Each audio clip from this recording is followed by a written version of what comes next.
telling you, if we can, if you didn't hear what Ted said, if the first 11 chapters aren't true, then the whole Bible's not. And my point is that if we are allowed to go and start picking and choosing what we think is fact and what we think is fiction, then the whole Bible is suspect now, right? Exactly. I mean, we can go to the New Testament, we can start picking things out there that we don't like. And people have done that, haven't they? Still do. And they still do that, absolutely. So that is not the particular way that I'm going to come at Genesis. You all know me pretty well. For me, the Bible is God-breathed, every word of it. And so when I come at Genesis, that's how I look at it. I look at it as God-breathed, God giving us the message of creation. There are so many different kinds of grammatical things going on in Genesis. I'm not going to delve too far into those. Some people have used those grammatical sections, and I forget exactly what they were called, but they point to Israel meaning rest, and so the creation, since it wasn't written in the beginning, it was written later on, that this particular idea is that the first chapter of Genesis is not really the history of creation. It's an encouragement because Israel needs rest. And again, I don't fall into that. I don't think that at all. I think that the first chapter is the history of creation. As a matter of fact, in the first half of the first verse, it gives us the thesis of what he's going to talk about. He says, in the beginning, God created the heavens and the earth. The rest of the chapter is going to talk about God creating the heavens and the earth. When we get down to the end of chapter 1, he's going to say that let us make man in our image. And then chapter 2 is going to be what? Him creating man in our image, his image. So we have these thesis statements and then an explanation of these statements. In the beginning, God created the heavens and the earth. Now, we need to look at that because that's a very interesting statement. Because does God have a beginning? No. Right? No. No. He has no beginning, he has no end. He always has been, right? Always will be. He is the great I am. Present tense from the very start to finish. So what beginning are we talking about here? If he says in the beginning and God has no beginning, God has always and will always be there, what beginning are we discussing? Our beginning. The beginning of time. Absolutely. The beginning of time. Now I want to say, we're going to come back to that, but he says in the beginning God created the heavens and the earth. So God created, in the very first sentence of the Bible, he creates time, and he also creates space, right? Not space where the stars are hanging, space, right? Time and matter. Time and space. When we get down to the bottom of chapter 1, he creates mankind. Mankind were created inside this time and this space. God exists outside the time and space, which is why it's often very hard for us to grasp a lot of the concepts the way God wants us to have them. I mean, we talk about this everlasting, this all-encompassing love that God has for us, and it's hard for us to really grab that.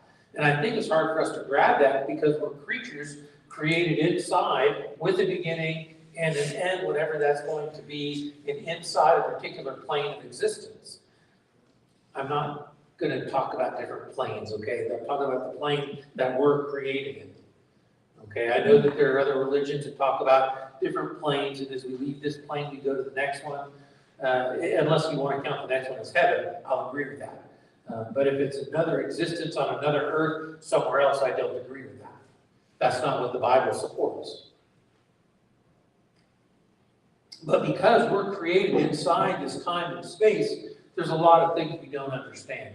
You know, we talked about this idea, if we go back to the day of Jesus' appearance to the apostles in the upper room, you know, and like we've talked about this before, but just suffer me for a second to get to this point. You know, we talked about how a lot of us, or me at a certain point in time, had this image of Jesus walking through the wall into the upper room. right? Because the door was locked because they were afraid of the Romans, and all of a sudden, Jesus was there. And because I'm created inside of time and space, in my mind, I automatically think that Jesus just walked through the wall and he was there, right? But no, Jesus was always there because God is always with us. He just manifested himself there at that point in time. The illustrator, Glenn and I were talking a little while last week, a week before, a lot anyway, and he was talking about this illustration of a shoebox. Somebody gave this illustration. I'm going to borrow it from whoever he borrowed it from. But, you know, you have this shoebox, and the shoebox is everything that God created. It's the heavens, it's the earth, it's the humanity, it's all of it, right? And as God reaches his hand, how big is God's hand compared to that shoebox, right? So when we think about God, we think about God as the average height, the average build of a human. We don't think of God as all expansive and all encompassing until you put this other image in your brain. And that's, for me, that really solidified this idea of God being everywhere at all times. It makes it easier to understand because God is not my size. God is infinitely bigger than me, right? And so he can be everywhere at all times. He can reach down into the so-called shoebox of the creation he made here and affect change. So in the beginning, God created time and space. In the beginning, God created the heavens and the earth. So we are creatures that were created inside that. Now, verse 2, the earth was without form and void, and we'll stop there because that's interesting. Tell me what without form and void looks like to you. If something is without form, what is the image that plays in your mind? It's just there. It's just there. There's no form to it. I mean, The blob. blob, yeah. That's exactly the image that plays in my mind, even though that's an incorrect image, because that has a form, it's just an ever-shifting form. But you didn't hear these guys, I'll repeat it. How many of you remember, is it a 1960s movie called The 70s. Blob? Y'all remember that? Yep.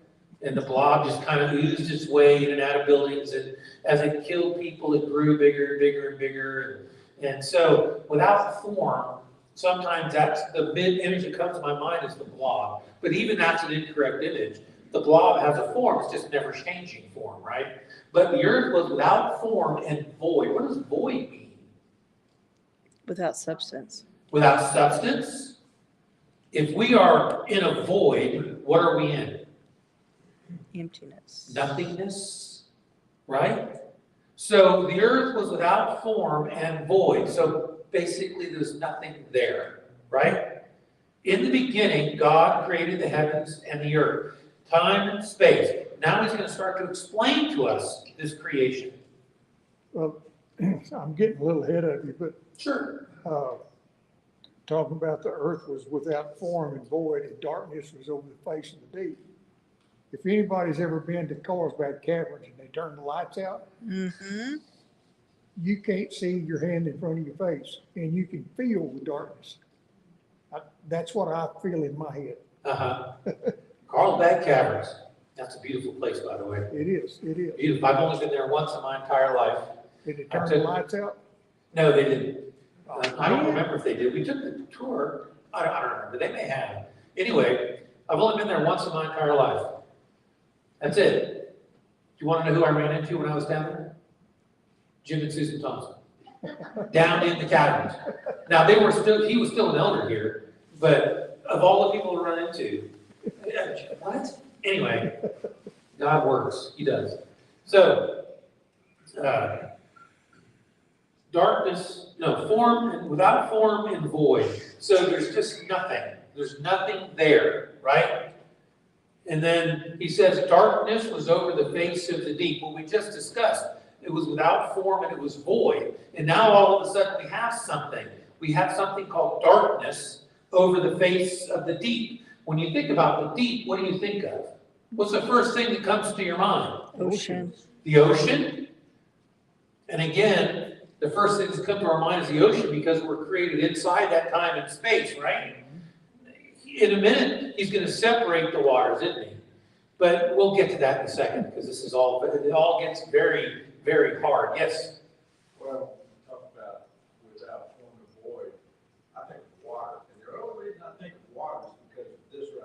Mhm. Because water has no shape, it's gonna take the shape of whatever it's contained in. Right, So if there's no container, where's it gonna go? Everywhere, yeah, anywhere. yeah, All right, and then it says that, Spirit hovered over the face of the waters at the end of the second verse. Yep. So first it calls it the face of the deep, and then it calls it the face of the waters. And so, in my mind, it's water in some form. yes. Whether it's mist, whether it's, it's base elements, H2O, I don't know. It's there. Thank you. Well, and in my mind, if you listen to the way things progress, we have the thesis statement, in the beginning, God created the heaven and the earth. And then we have the next statement that starts in, the earth was without form and void, so there's nothingness. And then in the very next sentence, we have something called darkness, and we have something called the deep. And then the deep is then shown to us to be waters, because the Spirit is hovering over the face of the waters. So it's kind of almost like a progression. It was without form and void. Void is nothing, right? I mean, it's almost, if you go out into the outer space, I know there are stars out there and planets and all that stuff, but it's created in a vacuum, right? Nothing can exist out there. It's a nothingness, isn't it? Except for the fact that it's got planets and stars. Again, we're created in this time and space, and so understanding formless and void, those are words that we understand, but it's hard to have them apply. But we have formless void, then we have darkness and waters, and then we're introduced to the Spirit of God. And the Spirit of God was hovering. That's a very interesting word, hovering, because it doesn't come across in the English language. What do we think of? Well, I know what I think of. When I think of hovering, I think of a Huey. What I was thinking about. Yeah. When I think of hovering, I think of a helicopter just sitting there hovering over the ground, right?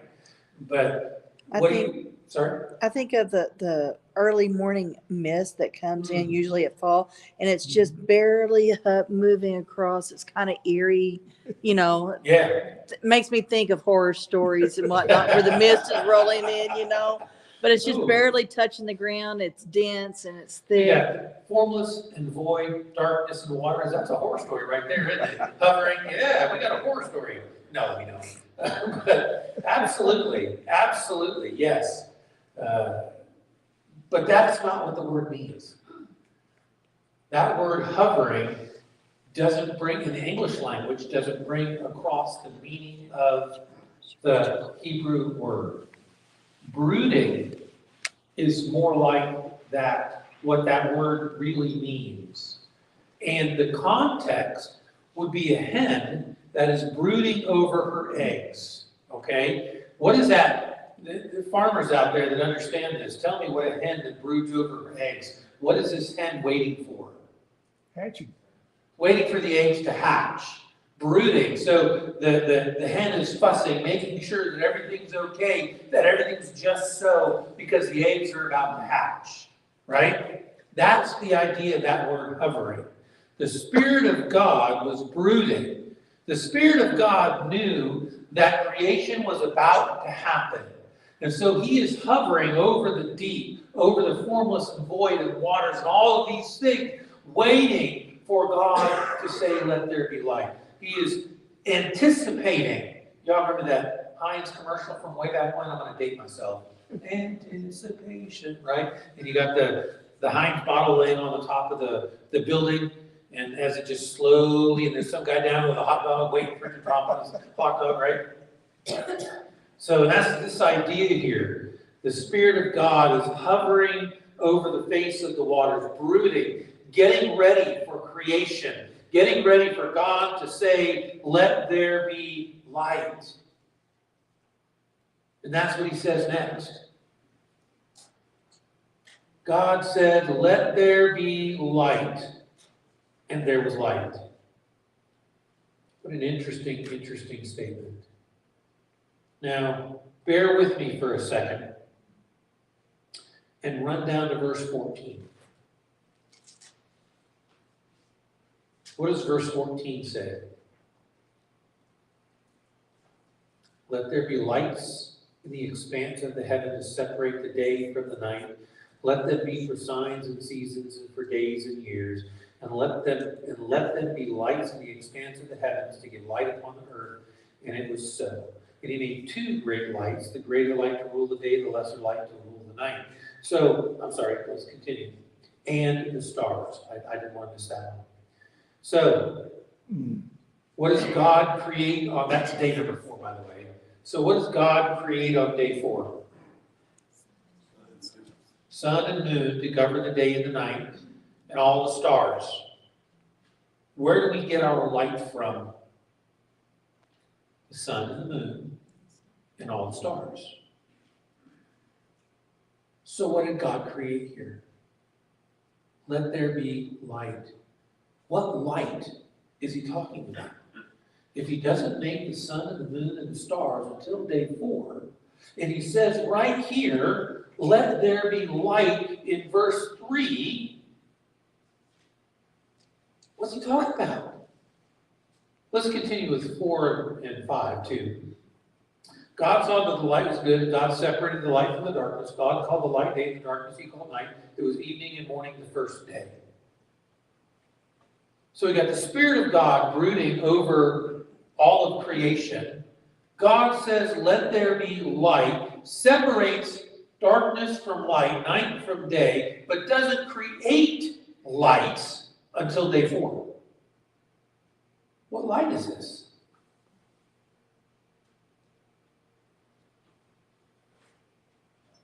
Some scientists will tell you they can't prove it because they don't have a microscope that'll see that small.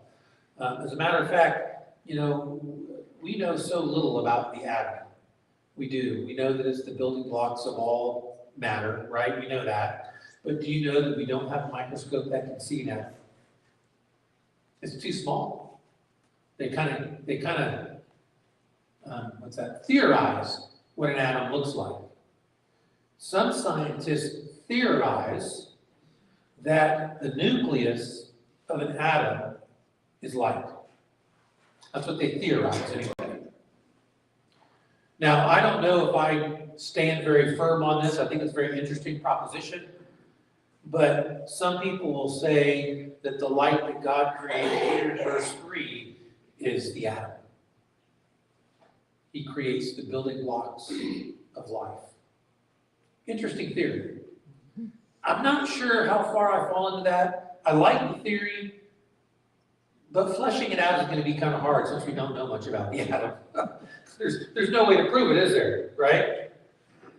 But what's interesting to me is that he creates light in verse 3 or day 1, but doesn't create the sun, the moon, and the stars until day 4. So there's something he created there called light. It's not goodness, because Jesus is light and Jesus is not created. So it's not goodness versus evil. It's light that he separates into day, into night. Darkness and light. Interesting. Anybody have any ideas there? Did he create the theory of day and night? And didn't create the actual means to make that theory come true until day 4?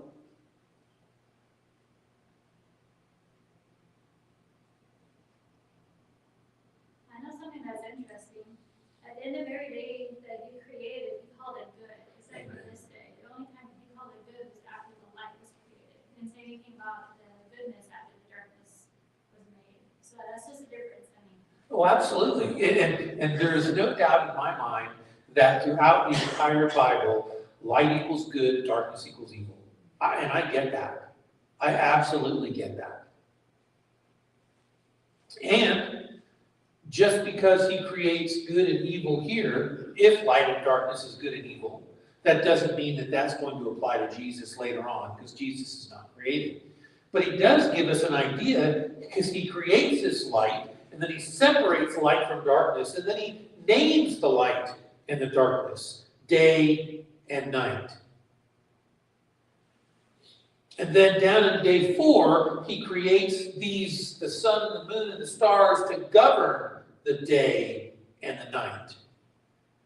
So he creates this day and night before he ever creates the sun, the moon, and the stars. It's just interesting the way that works. My mind loves Genesis chapter 1 because there's so much here that I don't understand. There's so much here I can grab, and my mind can go wild as I look at, well, what is that light? Is it the atom? Is it good? Is it God? Man.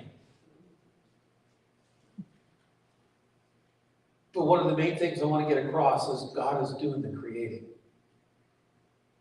God is creating the heavens and the earth right here in Genesis chapter 1. Just because we don't quite understand exactly what he's doing and how he's doing it. Here it is. Now,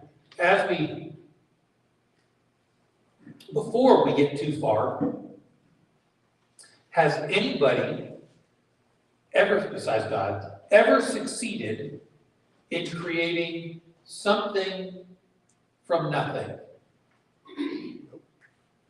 Can you have nothing and create something? Well, I have a blank paper and a piece and a pencil, and I create this beautiful drawing. Well, actually, let's give you a stick figure. But anyway, I draw the stick figure, right? Well, I created something from nothing, right? No, I didn't. I had paper and pencil. That's something, right?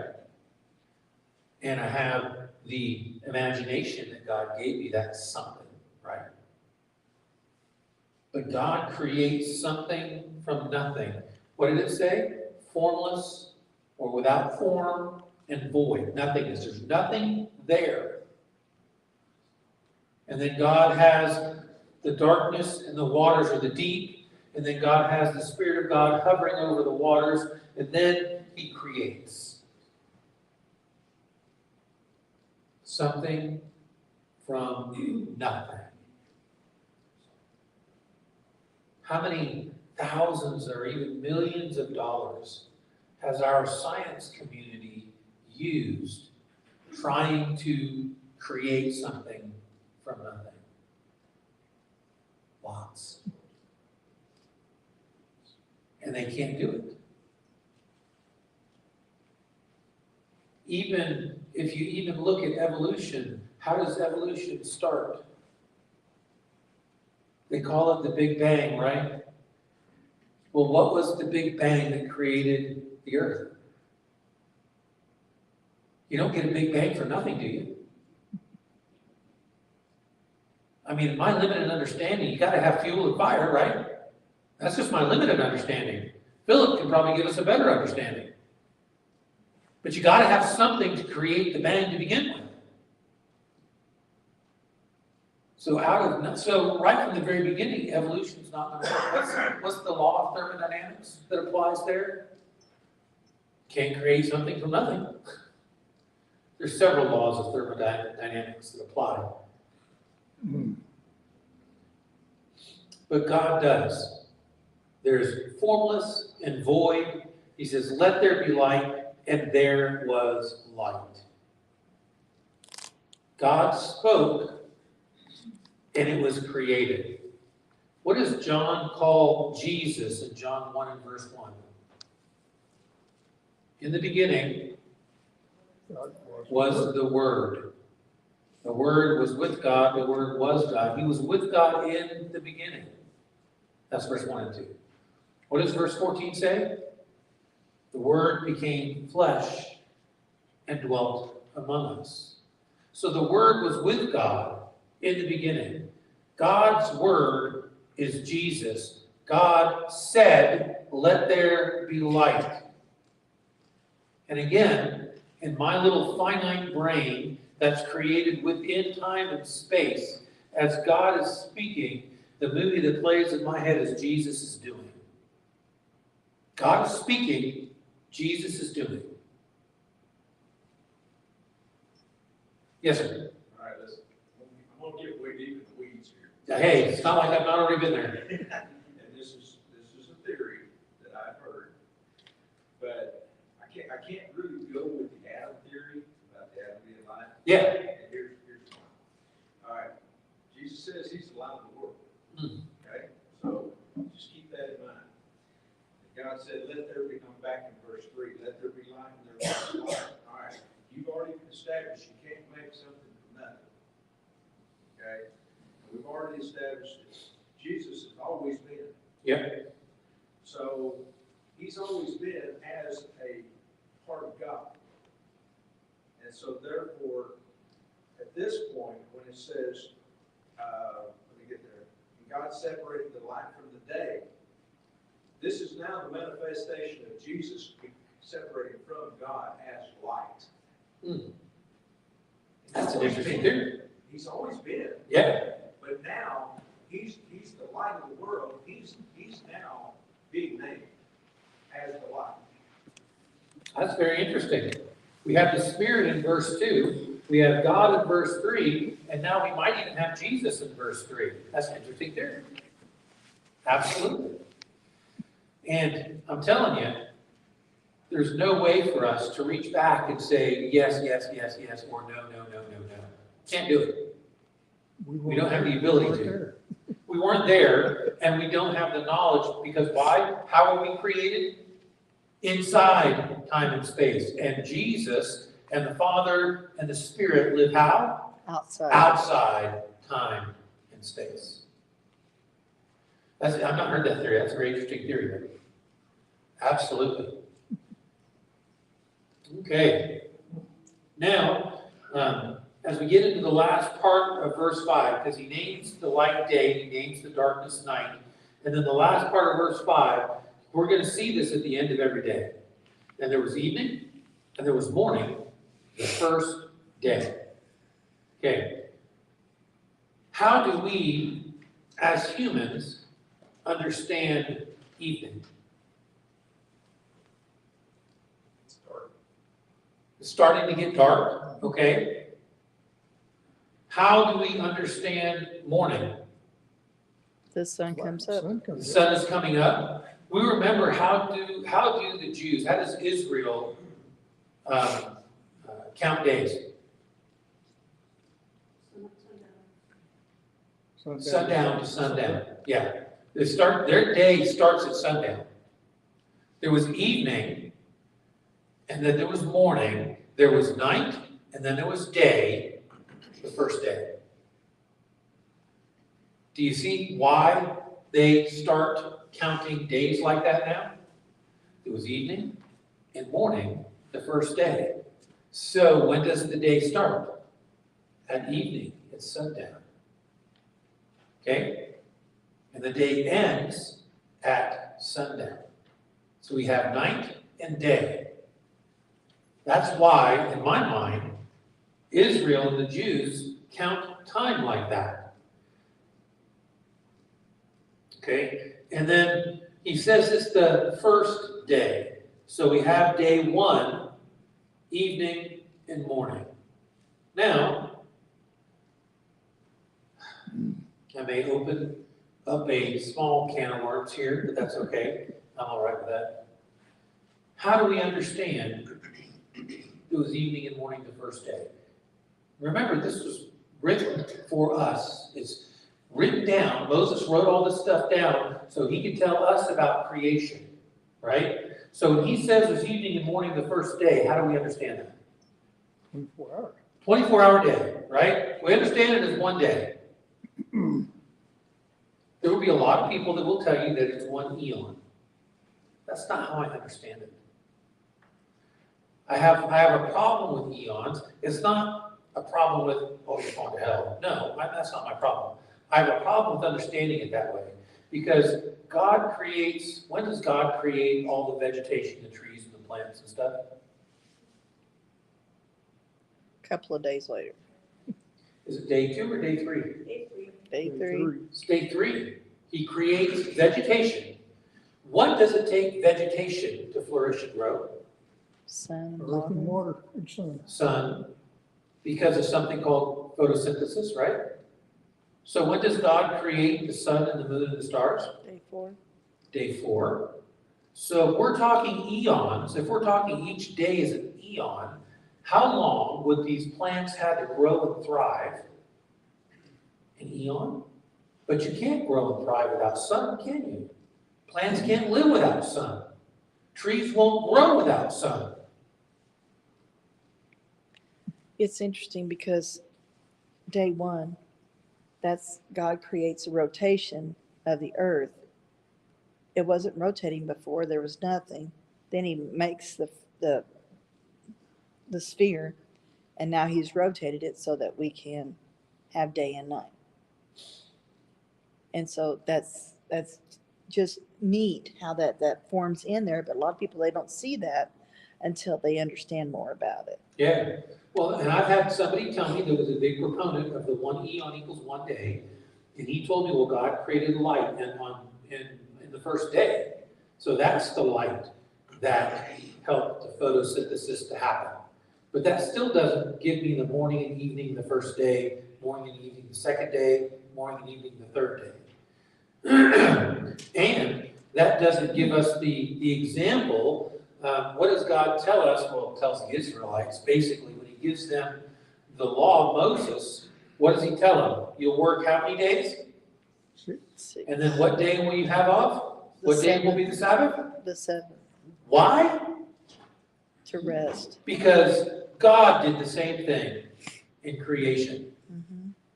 God created for 6 days, rested for 7. So you guys are going to work for 6 days, and your Sabbath will be the 7th. It's a mirror of God's creation.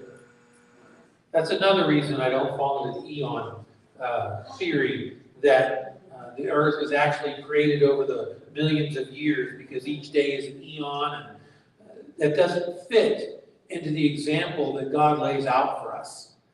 In the example of 6 days and 1 day of rest, the example of morning and evening, the example of creating vegetation before he creates light. So I'll take any of your thoughts and comments when it comes to that.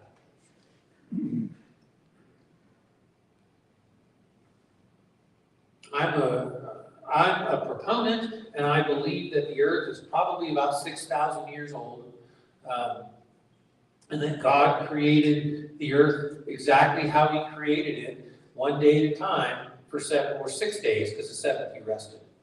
And those are 24-hour days. That's my understanding of the text that's laid out in front of me. And if you don't have to agree with me, I'm okay with that. Because I can't prove it, because I wasn't there. Questions or comments? Yes, sir. I think a lot of people are getting the idea of the eon as in, I forget where it's at, but a day to God is like 1,000 years. Oh, yeah. I think that's where that idea comes from. Mhm.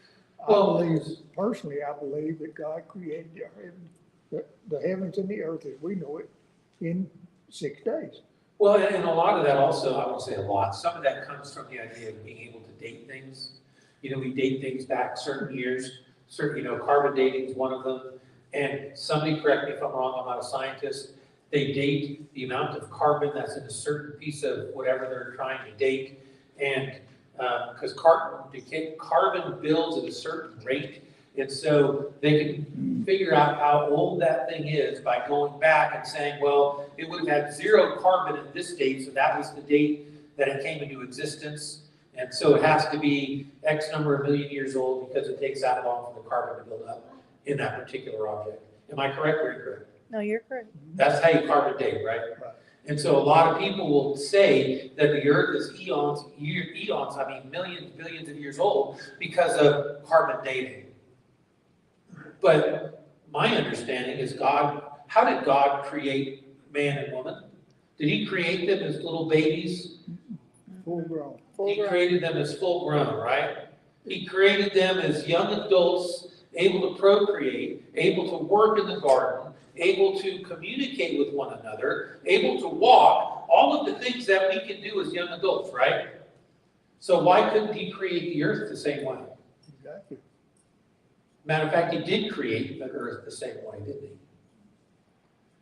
So the carbon dating is based on the theory that that particular object had 0 carbon. Well, what if God created that object with X amount of carbon? I read an article one time about a scientist that took samples of the same rock, sent it to 7 or 8 different labs, and got 7 or 8 different dates. Yes. Well, there's also, and again, I'm sorry, this is a story that I heard or read, that somebody went out on the beach and found a whale that had bleached itself and died. Well, they went and they buried the whale. I guess they were trying to be nice, right? Well, years later, scientists came and they dug the whale up and then dated the bones of the whale. It was like 1 million years old. And of course, that's not true because it just died a few years ago. But, and again, I'm not trying to poke holes in science because God created science. And so science and God will always mesh together. When science doesn't mesh with God, then we look at the science because the science is wrong, correct? Mhm. God is not wrong, the science is wrong. But God created science. And so science and God will always mesh together, always. We're So, we're the ones that mess it up. Yeah, we're the ones that mess it up. And so when we have problems like this carbon dating or the there's another dating, radioisotope? No, I don't know. I forgot. There's several different dating methods. But when a dating method comes back and it's obviously, it says it's 1 billion years old, then I start to suspect that particular method or the way they dated that object or even that object. I'm not going to doubt whether or not God created the heavens and the earth in 6 days. I'm going to doubt whether or not that particular method of dating that object is suspect. Because I will always say that God is right, always. And that man is the one that is wrong. Is that the second thing? Second Beth. I guess we'll stop here. We'll pick up at verse 6, day 2, next week. If you have any questions, please write them down, bring them back, or get them during the week or something, because I'd love to try and answer them, or just say, I don't know. That would be. Loving and gracious and awesome God, thank you so much for the blessing of Genesis. Thank you for creating the earth and the message that you give to us, explaining how you did that. I pray, Father, that you bless us as we study. I pray that the study of Genesis will remind us of who we are, that we'll know what our story is, so we have an identity, and that identity, Father, is in you, through your Son, Jesus. Bless us as we learn more. It's in Jesus' name, amen. Thank you, guys.